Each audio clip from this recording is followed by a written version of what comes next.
صباح الخير على كل حبايبي اللي بيشوفوني، او مساء الخير على احلى متابعين في الدنيا. يا رب تكونوا بخير. هنعمل النهارده كده اكلات حلوه وافكار حلوه للعزايم. اللي حابب يعرف اي حاجه منها، يا رب النهارده تستفادوا باي حاجه من اللي انا هعملها. هنعمل كده اكلات حلوه ونواشف وكده محشي، وهنعمل بفتيك، وهنعمل بانيه وحاجات كده حلوه، وملوخيه الخضره الحلوه دي. بس بقى قبل ما نبدأ الفيديو، لايك وشير وسبسكرايب، واللي ما فعلش الجرس يفعله عشان يوصلكوا كل جديد مني. ويلا نسمي الله ونشوف مقاديرنا. اول كده حاجة معايا البانيه، ومعايا ليمونة وعسلنا. طبعا البانيه هقول لكم بقى التوابل: سماق، بابريكا، بصل وتوم باودر، ومعايا بهارات شاورما وبهارات فراخ حار وفلفل اسود وحبهان وورق لورا.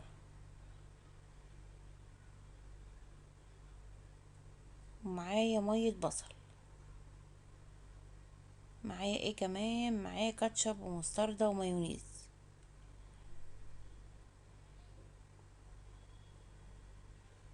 وعين كده البذر من الليمون وهعصره هنا. طبعا اللحمة بتحط لها خل، لكن البانيه مش محتاج. البانيه طبعا هو كده طري يعني. ما تحطيش ملح في البانيه وانتي بتغسليه. حطي بس دقيق وليمون، ما تحطيش اي حاجة تاني. حابة بقى طبعا الطحينة والجنزبيل دايما زي ما بقول لكم، لو حاجة ريحتها زفرة بتضيعها بسرعة جدا. حطي معلقة طحينة، نص معلقة جنزبيل، اللي عندك حطيه.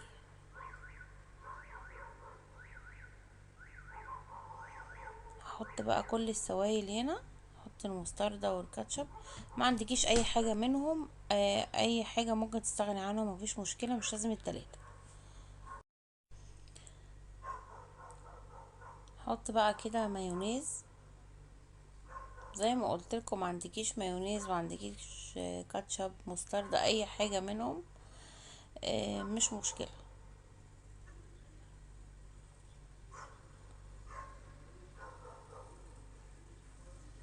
طبعا لو الفراخ المشوية طبعا هتحط لها باربيكيو وصويا صوص ودبس الرمان، اي حاجة منهم. بس صدقوني الباربيكيو بيدي طعم حلو جدا جدا في البانيه المشوي. طبعا الناس اللي بتعمل دايت مش زيي طبعا. انا مش عارفه اقول لكم ايه في موضوع الدايت ده والله. ربنا يسهل ان شاء الله ونعمل تاني اكلات عن الدايت. عايزه اقول لكم الناس كتيره جدا جربت الصيام المتقطع. لو حد جربه يقول لي بيبقى حلو جدا وخسوا عليه. وانا ان شاء الله هعرف عنه معلومات واقول لكم.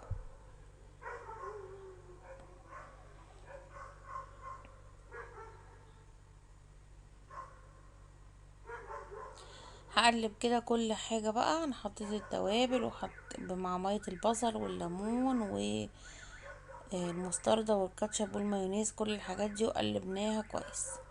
خدوا بالكم عشان هي بتكلكع، فانا عينت المعلقه عشان اعرف اقلب التوابل كويس. هحطها كده على البانيه.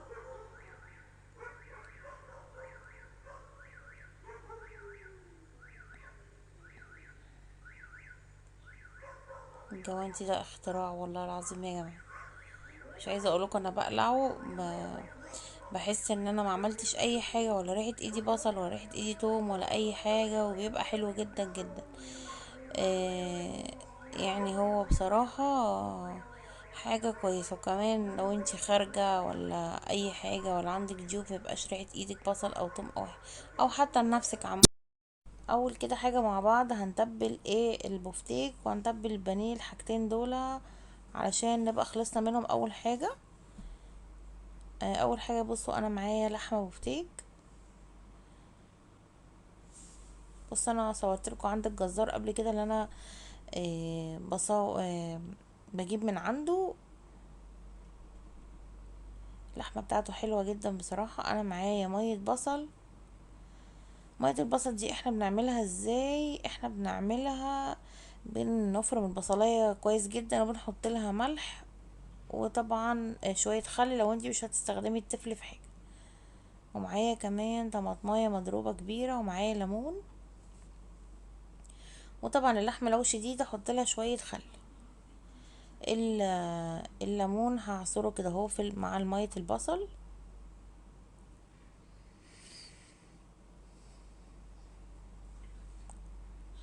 معايا ملح وفلفل، ومعايا بهارات بابريكا، ورق لورا، جوز الطيب، ومعايا بصل وتوم باودر.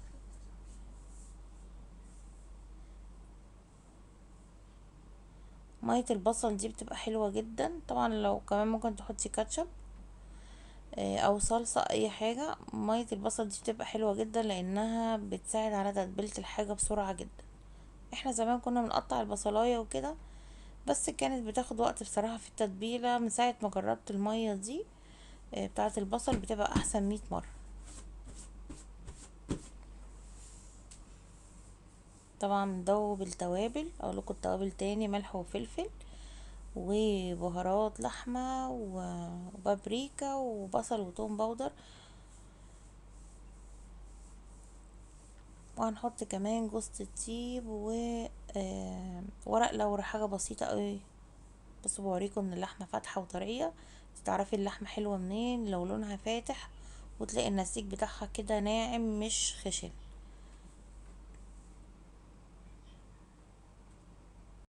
خلاص اللحمه اهي. طبعا شكل التتبيله حلوه جدا، وتحسوا ان هي هتتبل بسرعه غير عاديه. بس انا بصراحه برضو بحب احطها كده. وبعدين كمان لما بتحطيها في الليمون والخل وميه البصل والحاجات دي بتطريها طبعا جدا. ولو انت شاكه ان اللحمه شديده او حاجه، حط لها معلقه سكر. لكن انا عشان عارفه ان اللحمه ما شاء الله بتاعت الراجل دي حلوه جدا ومجرباها، فعارفه ان هي هتستوي بسرعه وكده. آه، خلاص. بس دايما زي ما قلت لكم، لما تحبوا تتبلوا الحاجه لازم تخلوا اللحمه كده فوق بعضيها مفروده، ما تخليهاش متطبقه كده، لا افرديها كده واحده واحده. طبعا انا مش هسيبها كده، انا هحطها طبعا في علبه وهشيلها في التلاجة. تعالوا بقى نعمل خلطة المحشي. معايا بصلة مشوحاها بالسمنة والزيت، ومعايا ملح وفلفل وورقتين ماجي وبابريكا وبهارات محشي. هقلبهم كده مع البصلة. طبعا الخلطة بتاعت البصلة، قصدي بتاعت المحشي، مش بتتحمر، هي دوبك بس تاخد كده، بندوخها كده يعني في السمنة والزيت وخلاص. ونحط التوابل والصلصة. خلاص بقى البصلة حطيت الصلصة كده معاها، وهقلبها كده تقليبة معاها الأول مع السمنة والزيت كده. وبعدين هنحط التوابل. تعالوا بقى نحط الطماطم خلاص كده. وطبعا شوية كده بعد ما تغلي هغطيها واوطي عليها علشان خاطر تتسبك كويس. خلطة المحشي لازم تتسبك كويس جدا.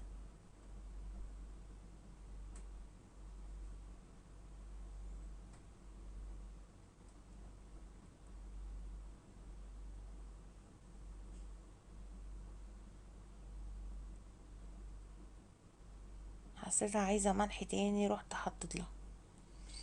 هنقعه في مية.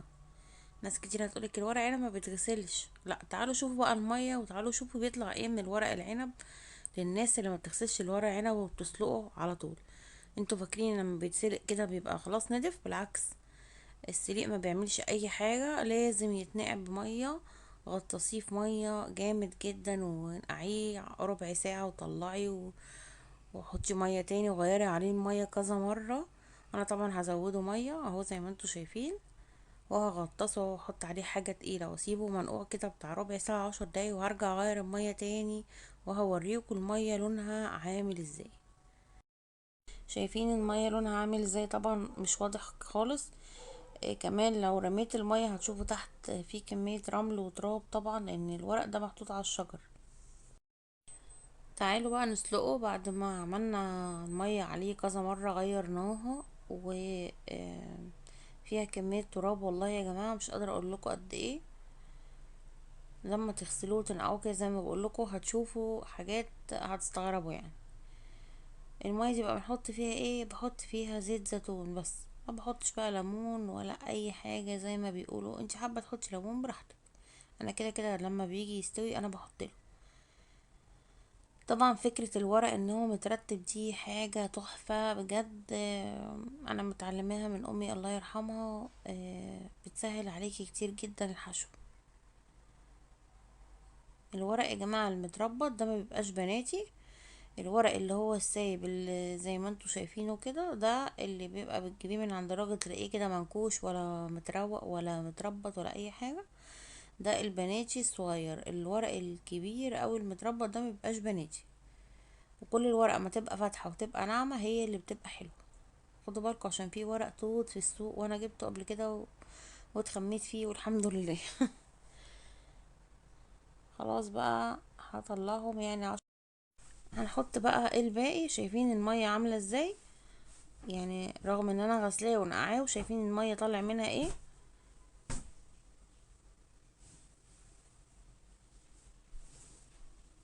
هسلق بقى الباقي، هو دول الفاضلين. طبعا لو نسيتي وحطيتي الورق واستوى معاكي بزيادة، حطيه في مية ساقعة اول ما تطلعيه، وبعدين حطيه في مصفى. تعالوا بقى نعمل البصلة بتاعت خلطة المحشي.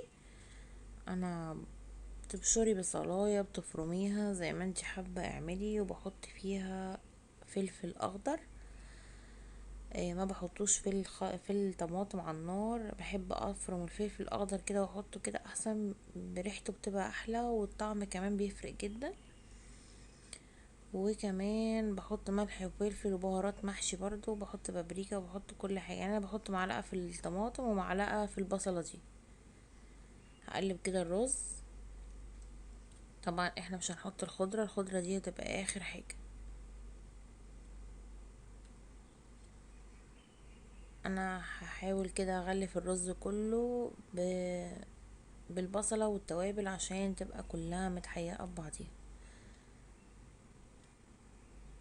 لو حابة كمان تحطي حبة زيت عشان يبقى في لمعة في المحشي في الخلطة يعني حطي.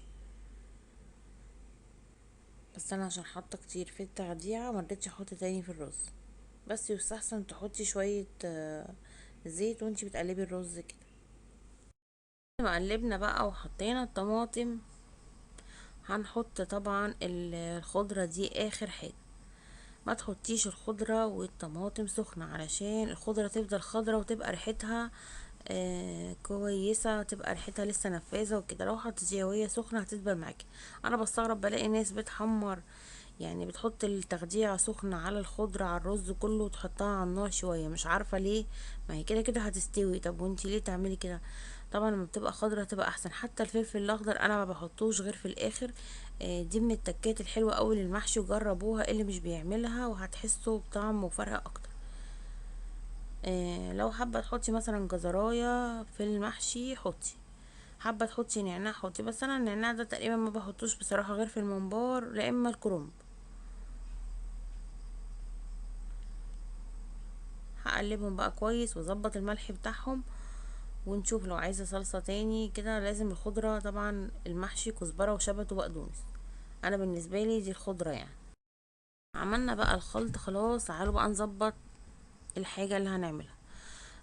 معايا بصل ومعايا جزراية ومعايا طماطم، وحطيت ملح وفلفل وحطيت صويا صوص.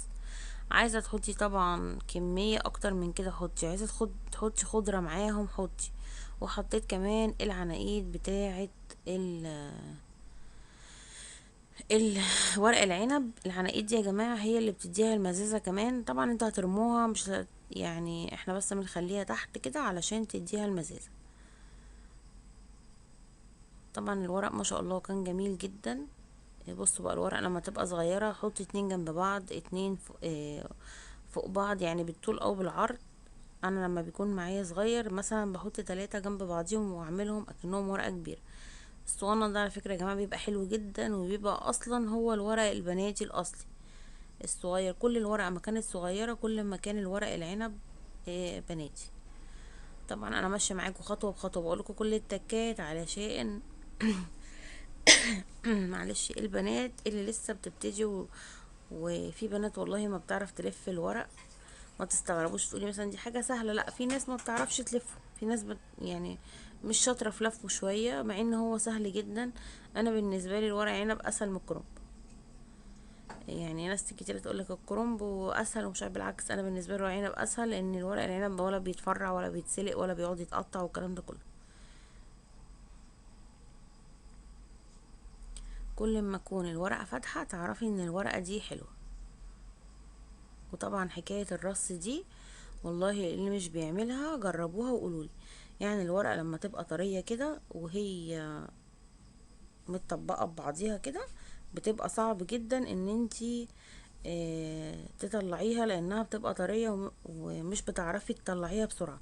لكن ما بيكون مرصوص كده وبيفضل مفرود لغايه اخر واحده، لا انتي اصلا ما تفكيش الخيط منه غير لما تسلقيه عشان ما يخرجش من بعضيه. لما يبقى مرصوص كده فوق بعض، وشايفين الدنيا سهله ازاي وانا برص وانا بحشي، مش واخده معايا وقت. لكن لو كان متنعكش كده تفضلي تطلعي واحده واحده بالعافيه، وتفضلي تفككي فيها وهتضايقك جدا.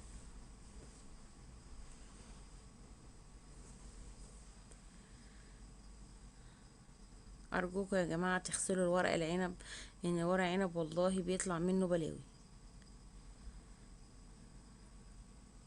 انا كنت جايباه كان الكيلو ب50 جنيه، بس هو رخص دلوقتي. انا بصراحه من ساعه ما طلع عملته بتاع 5 6 7 مرات. انا مش عايزه اقول لكم انا بحب الورق عنب جدا، من اكتر المحاشي اللي بحبها وخفيفه على قلبي بصراحه. يعني انا بحب البتنجان، بس الورق العنب بالنسبه لي يعني لو في اي محشي اختاره هو الورق العنب. وكل ما بيكون بناتي بيبقى مزز طبعا.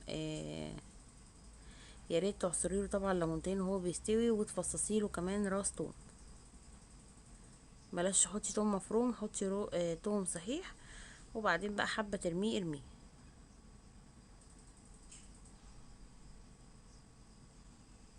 الورق يعني لما تيجي تسويه ما تكتريش الشوربه فيه طبعا، هتحطي كده لحد مثلا بعد ربع الحله وهو بينزل ميه طبعا، لان الخضره والطماطم والبصل والجزر وكل الحاجات اللي احنا حاطينها كمان بتنزل ميه.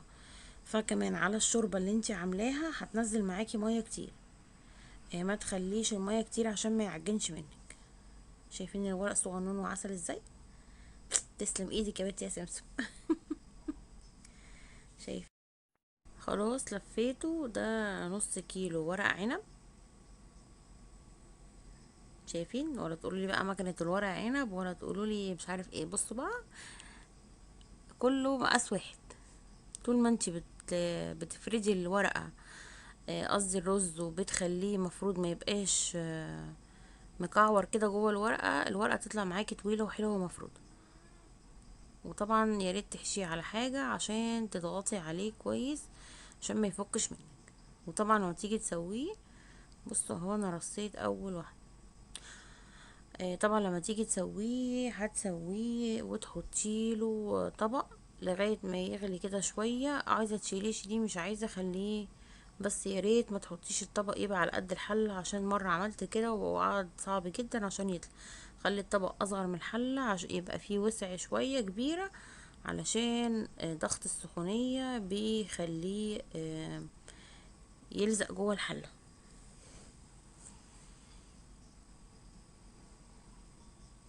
وطبعا ما تعليش النار عليه. دايما المحشي عامه في سواه بيبقى عامل ازاي. بصوا انا بوريكم الرص اهو. المحشي في سواه دايما بتعمليه على نار عاليه شويه، وبعدين بتعمليه بعد كده على نار متوسطه شويه. يعني بياخد 10 دقايق 10 دقايق، وبعدين تروحي موطيه عليه تاني 10 دقايق. بس برضو ما تخليش النار حاميه قوي عليه عشان ما يلتسعش منك، وخصوصا ما تكتريش الشوربه عشان يطلع معاكي مفلفل.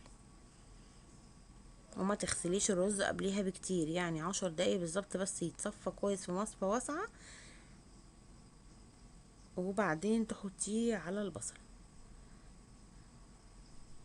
والمحشي كمان بلاش تسويه. دايما اقول لكم يا جماعه ما تسووش المحشي او التغذيه على حلل اللي هي السيراميك او اي حلل من الحلل دي، لان بيبقى النار بتاعتها حاميه جدا. درجه الحراره بتبقى حاميه على المحشي والحاجات، خصوصا الحاجات المطماطم مش بينفع فيها اي حاجة درجة الحرارة بتاعتها عالية.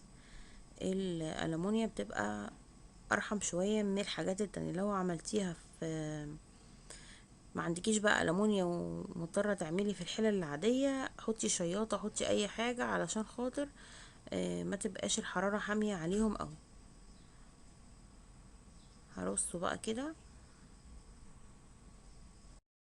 خلاص انا رصيته اهو كله، وهحط الفلفل. بس انا حبيت اوريكم الاول. طبعا انا بصراحه شاطره جدا في لف الورق العنب، لكن من رصه اضحك عليكم واقول لكم ده حلو قوي كده، انا رصيت كده حلو قوي. هحط بقى الفلفل كده.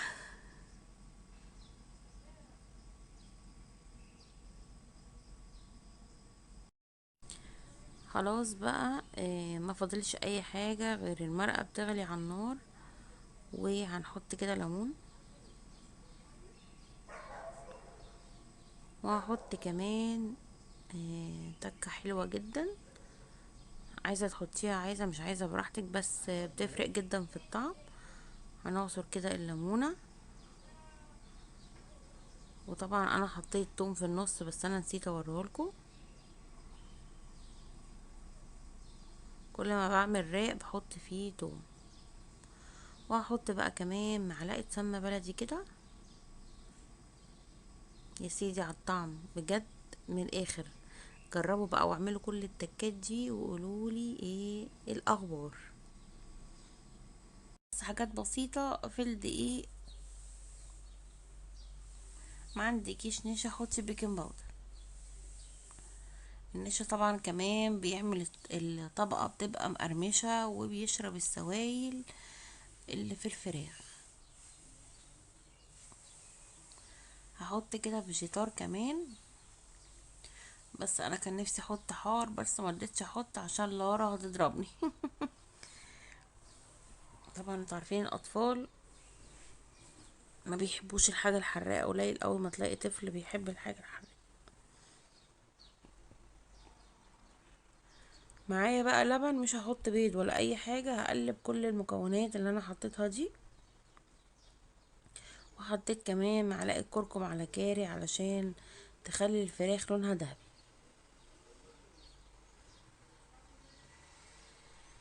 بصي بقى، كل ما تكوني عايزه طبقه اعلى حطي في الدقيق، وارجعي حطي تاني في اللبن، وارجعي حطي في الدقيق. اعملي مرتين تلاتة زي ما انتي حابه حطي. انا بصراحه هعملها مره واحده، يعني يعتبر مرتين. احطها في الدقيق واحطها في اللبن وارجع احطها في الدقيق تاني. انتي بقى عايزه تزودي تاني حطي.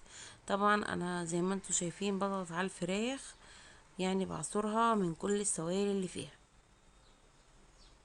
استحالة القشرة هتمسك معاكي غير لما تكوني السوائل مش موجودة في البانيه او البفتيك او اي حاجة بتحمريها، كبدة اي حاجة. عشان ناس كتيرة جدا بتشتكي وتقولك الطبقة الخارجية او القشرة الخارجية بتقع بسبب كده. طبعا كمان ممكن تجيبي مصفى وتحطيها فيها وتسيبي البانيه يتصفى. بس انا استسهلت الطريقة دي اسرع، لكن لو انتي مش مستعجلة عليها ممكن تروحي حطاها في مصفى.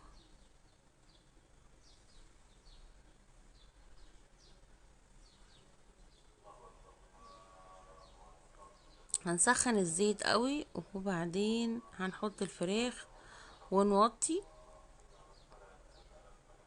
وبعدين لما يهدى الزيت هنرجع نعلي تاني.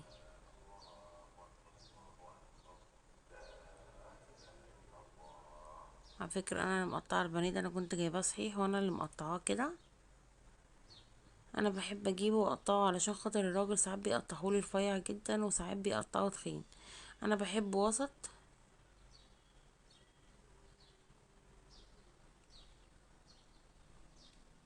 بصوا انا حطيته في اللبن تاني ورجعت حطيته في الدقيق تاني. الطبقة دي بتدي كريسبي وبتبقى حلوة جدا، وأكنها عاملة زي كنتاكي، و بتبقى مقرمشة جدا من غير بيض ولا اي حاجة. الناس كمان اللي ما بتحبش البيض الطريقة دي حلوة.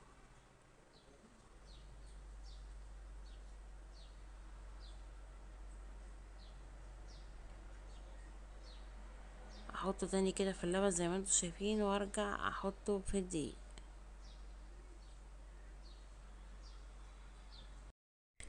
البانيه اهو خلاص بحمره، والمحشي اهو، والورق العنب كمان. انا قلت اوريكم وهو بيستوي كده. ورق عنب كده بصوا، تحس كده ان الورق، يا سلام يا سلام، بحب الورق الاخضر جدا، ما بحبش الورق المتخزن ده ابدا. البتنجان اهو، انا كنت عامله عزومه حلوه كده صغيره على قدي بالهنا والشفا للي كل. اكيد الواحد بيبقى محتار وهو بيعمل ايه العزايم، بيبقى مش عارف يعمل ايه، فالواحد ساعات بيدخل على فيديوهات ياخد افكار، فقلت ممكن تستفادوا مني باي حاجه. هخلص بقى الاكل. البانيه اهو حمرت طاستين منه كده، حبيت اوريهولكوا بس.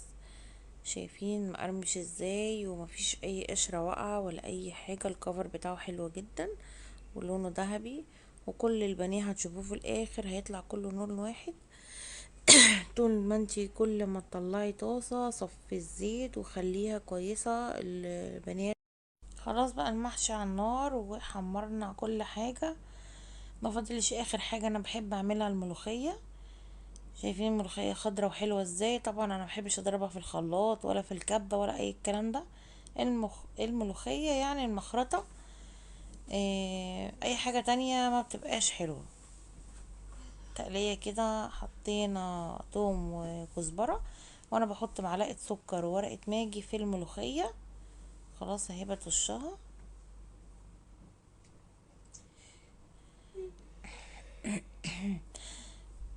عايزة تطشيها على طول على الحلة براحتك. طبعا الملوخية متبقاش ولا تقيلة ولا خفيفة. وطبعا الملوخية ما بتتغطاش ولا تغلي منك ولا اي حاجة. وبتحطي الشوربة بتبقى سخنة شوية.